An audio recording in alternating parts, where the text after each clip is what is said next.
অনুপাতে নুনটা দিয়ে দিচ্ছি। যে যেরকম খাবেন, নুন চিনি পছন্দ করেন সেরকম দেবেন। এখন চালটা ফুটে আসুক, ততক্ষণ আমার ওয়েট করতে হবে। চালগুলি আমার 80% সিদ্ধ হয়ে গেছে। এখন আমি দিয়ে দেব পটলগুলি, আর দিয়ে দেব এলাচ দারচিনি বাটাটা।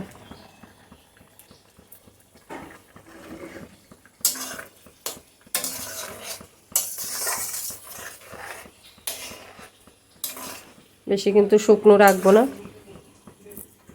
একটু হালকা পাতলা ঝোলও থাকবে, কারণ ঠান্ডা হলে কিন্তু আরও তরকারিটা একদম শুকনো হয়ে যাবে। এই সবজিটা কিন্তু রুটি, পরোটা, ভাত সব কিছুর সাথে খুব ভালো লাগে। নিরামিষ রান্না, একটু মিষ্টি না দিলে ভালো লাগে না। মশলার সাথে আমি সামান্য পরিমাণ দিয়েছিলাম, এখন একটু দিয়ে দিচ্ছি। দিয়ে দিচ্ছি 2টা চেরা কাঁচা লঙ্কা, আর দিয়ে দেব 1.5 চামচের মতো ঘি। দিয়ে আমি নামিয়ে নিচ্ছি।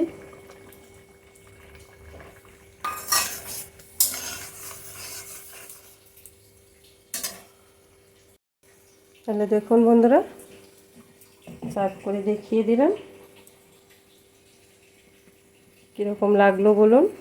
এতে কিন্তু দুর্দান্ত, গন্ধটাই তো অসাধারণ লাগছে। তাহলে একদিন এইভাবে ট্রাই করে দেখবেন, তাহলে বুঝবেন রান্নাটা কেমন খেতে লাগে, সব কিছুর সাথেই ভালো লাগে। তাহলে আজকের ভিডিওটা এখানেই শেষ করি। পরের কোনো সুন্দর রেসিপির সাথে আবার দেখা হচ্ছে আপনাদের সাথে। সবাইকে ধন্যবাদ, ভালো থাকবেন, সুস্থ থাকবেন। নমস্কার বন্ধুরা, পিঙ্কি কিচেনে সবাইকে স্বাগত জানাই। আজকে আপনাদের সাথে এমন একটা রেসিপি কৃষ্ণের জন্মাষ্টমী উপলক্ষে শেয়ার করছি, সম্পূর্ণ নিরামিষ। ইচ্ছে করলে ঠাকুরের ভোগও দেওয়া যাবে। দেখুন বন্ধুরা, এখানে আমি 3টে মিডিয়াম সাইজের আলু কেটে এইভাবে 4 টুকরো করে নিয়েছি। আর পটলগুলোকে কিভাবে কেটেছি দেখুন। আর এখানে কিছু পনির নিয়ে নিলাম। আর লাগবে আমার 1 মুঠো গোবিন্দভোগ চাল। কড়াইতে দিয়ে দিয়েছি সর্ষের তেল, ইচ্ছে করলে সাদা তেলও আলু, পনির, পটলগুলি ভাজা যেতে পারে।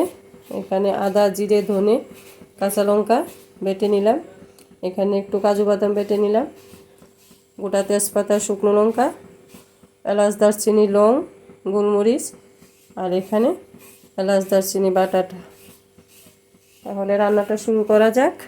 আমি কড়াইতে সর্ষের তেল গরম বসিয়ে দিলাম। তেলটা একটু গরম হয়ে নিক।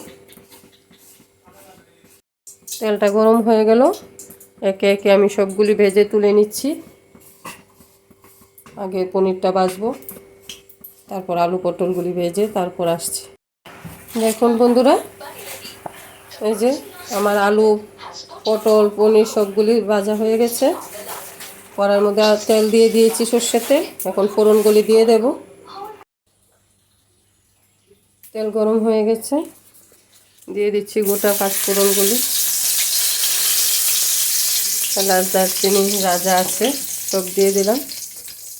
এগুলি একটু ভাজা হয়ে নি, তারপর পাঁচফোড়নটা দেব।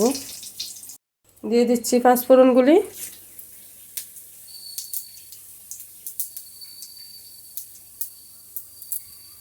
মশলার থেকে একটা সুন্দর গন্ধ বের হওয়া পর্যন্ত আমরা ওয়েট করব। তারপরে এখানে এই যে গোবিন্দভোগ চাল, বেশি দেবেন না, তাহলে কিন্তু ভালো লাগবে না। একদম 1 মুঠোই নিয়ে নিলাম, দিয়ে দিচ্ছি। আপনারা আপনাদের সুবিধা মতো করবেন, যদি আগে চাল ভেজে রাখতেই পারেন। আমি একদম ফোড়নের সাথে একবারে দিয়ে দিলাম। চালটা ভাজা হয়নি। চালটা যখন হালকা একটু সাদা হয়ে গেছে, এই পর্যায়ে আমি এখানে একটু সামান্য পরিমাণ নারকেল কুড়া এড করব।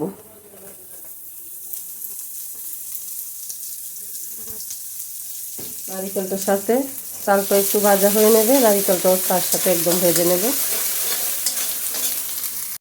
নারকেল আর চাল একসাথে ভালোভাবে ভাজা হয়ে গেছে।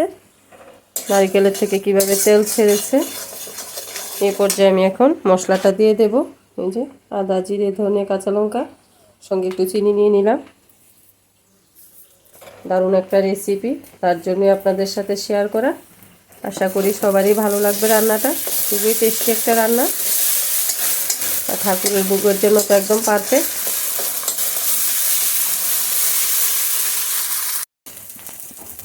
গ্যাসের হিটটাকে মিডিয়াম করে দিয়ে দিচ্ছি হলুদের গুঁড়ো। আমার সামান্য পরিমাণ জল দিয়ে মশলাটাকে ভালোভাবে কষিয়ে নেব। তারপর দিয়ে দেব কাজু বাদাম বাটাটা।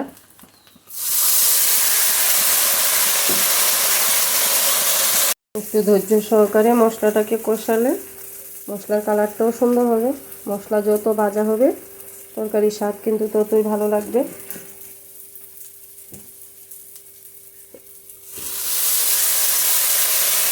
এখন কাজু বাদামটার সাথে আমি আলু আর পনিরটা দিয়ে দেবো, ভেজে রাখা আলু পনিরগুলি। পটল কিন্তু আমি আগে দেব না, কারণ পটলটা বেশি নরম হয়ে গেলে খেতে ভালো লাগে না। চালটা যখন সেদ্ধ হয়ে যাবে সেই সময় আমরা পটলটা ব্যবহার করব। কিছু কিশমিশ দিয়ে রেখেছিলাম, অল্প কিছু কিশমিশ অ্যাড করব। আর একটা কথা বন্ধুরা, যদি আমার রান্নাগুলি ভালো লেগে থাকে প্লিজ লাইক শেয়ার কমেন্ট করবেন। আর যারা আমার চ্যানেলটাকে সাবস্ক্রাইব করেছেন ওদেরকে অনেক অনেক ধন্যবাদ। আর যারা এখনও আমার চ্যানেলটাকে সাবস্ক্রাইব করেননি, অনুরোধ তাদের কাছে আমার চ্যানেলটাকে সাবস্ক্রাইব করে আমার পাশে থাকবেন। এটা আমার খুব সুন্দরভাবে কষিয়ে এসছে। এই পর্যায়ে আমি এখন দিয়ে দেব জল।